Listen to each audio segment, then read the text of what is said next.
You know what I like to do? Talk into a microphone? Yeah, and also get in on the action with sports Have a big interaction. head. Yeah. Wear bare feet in the freezing cold. Be a dad. Friggin' wear V-necks that are actually It's not a V-neck, okay? Sports interaction. NHL, NBA, MLB, so much more. It's the friend I don't have, clearly. Crazy Odds, best live and play. Download the app in Ontario. You can use the QR code at the bottom of the screen, or you can head to sportsinteraction.com/STPN to get started. 19 plus, please play responsibly and get better friends. Yell at the computer. He does that too. Now, Steve mentioned it earlier. Jesse, I've sent you the clip of this is fan footage, so we don't have to worry about playing it. The Kirkentobers on Twitter. Super classy Toronto Maple Leafs GM yelling at #GoalBolts fan after the O'Reilly hit on point, which is actually the Morgan Riley hit on point. Yeah, I was really confused. I was like, are you talking about the tying goal or the hit? Well, here, so have a look, and you can play the audio too.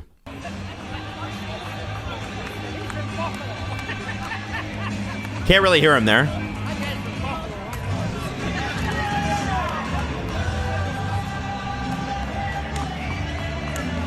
So there's just some chirping. Look at Spezza just chilling. Yeah, you can't hear what Dubas Now, says, see if you can hear it here, because I just sent you a closer look, Jesse, from a new angle as of this morning. This is from Buffy Clements 1972 on TikTok. This is real close. You have to keep talking. Okay, we'll keep talking. Sorry, This is a really tight angle on Dubas. It's right underneath him. Here we go. You're 10 feet away from an NHL GM. That's crazy. Maybe.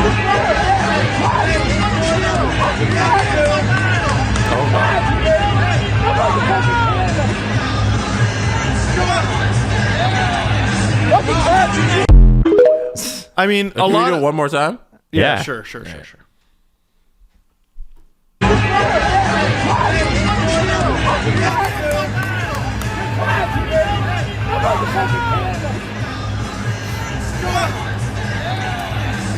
Why is he so upset?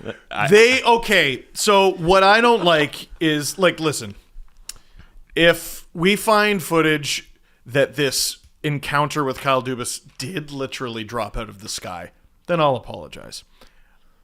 My theory is it didn't. My theory is these fans who are sitting unusually close to a box that had an NHL GM in it were saying some shit. One of them said, the caption for the video says, "Go back to fucking Canada." Oh my gosh. Yeah. So, And I think that was probably the lightest chirp. yeah. And Listen, I'm not trying to say Tampa fans are bad. No. Well, Leaf this fans is- are better. I would never say as that. soon as you bring class into it, what happens? I mean, When someone says, "That's classless, Steve." it's funny how seldomly you ever hear that word during the regular season. It always comes to the forefront in the playoffs.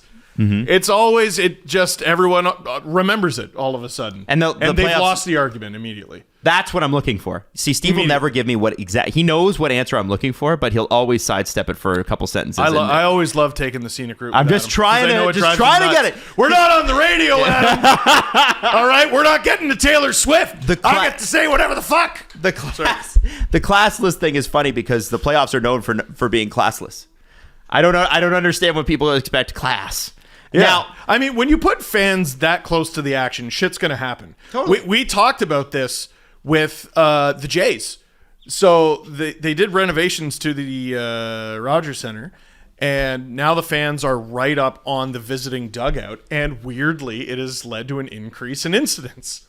strange, right? Strange. I feel like fans in Toronto are not able to do that because The GMs are super high.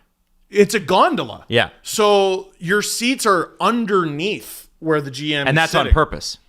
I mean, it's a pretty good idea, isn't it? Yeah. Now, but it also, it doesn't look like, it's very obviously not like a managerial gondola. It looks like he's in a box. Yeah, I think that's exactly what it is. Like an unsold box. It's an older We should arena. ask CJ. Is it? Exactly. Yeah, it's not. I thought it was newer. It's not brand new. It's not brand new. CJ would know exactly where Dubas sits, and like if that is a box and everything, because we're kind of just guessing. Well, it is. It is a box. He's in this. It's at the top of the. It's the top of the lower bowl. Yeah, it's a box, but like, is that where GMs normally sit? That's where Breezewell was. Breezewell's one exactly the same. So I'm Maybe assuming that's just how the building's designed. Yeah. Anyway, long story short, it doesn't really matter. It's just that's the kind of shit that your uncle who hates Kyle Dubas because he wears glasses should get into. He should be fired up that the GM is chirping fans. I don't like the width of his tie. Couple tweets I wanted to read to you guys. That this is the psychology of Leaf fans. Proud of the boys. I never believed in them. And another one. That is from PH Tevens. And then this one's from Petevens, and then this one's from Corwin MC. Worst Leaf game ever. What a win. Fuck yeah. I mean, right? Absolutely the Leafs. That's the Leafs. Absolutely. Fuck, I love this team. God damn them. That's great, right? Oh, that's good shit. So here, the one thing that I want to ask you guys is, what do they need to do to not let Tampa run them over for a period and a half like they did last night? I mean, the most important Leaf right now is Sheldon Keefe, unfortunately. Sheldon Leaf. No, because, I mean, I like everything he said after the game. John Cooper put him in a headlock for half an hour, at least. The third period, when Tampa just decided to completely, uncharacteristically, let their foot off the gas, is what led the Leafs back into the game. And it was still Tampa's best defensive effort of the entire game. Yeah. The Leafs just happened to break through it. So the Leafs need to find... I think it starts with their breakout. The Leafs couldn't get out of their own zone. They couldn't navigate the neutral zone. They couldn't even breach the Tampa blue line. And they weren't able to get any sustained pressure. Like, you asked for something specific, but there isn't a thing they don't need to do better. So, That's a good way to define after that a win, second you gotta. By the way, I asked Sports Interaction for their odds. Austin Matthews fights again versus Tampa in the first round. No. 10-1. They're gonna be 10-1 odds. So you can go into the Dangles Doozies section right now at sportsinteraction.com/SDPN, and you could put $2 on Matthews potentially fighting again with his 2 reconstructed wrists. I know. I could see him losing his mind if Tampa's like up big in an elimination game or something. Well, then you win. That's the only way. It's the only way.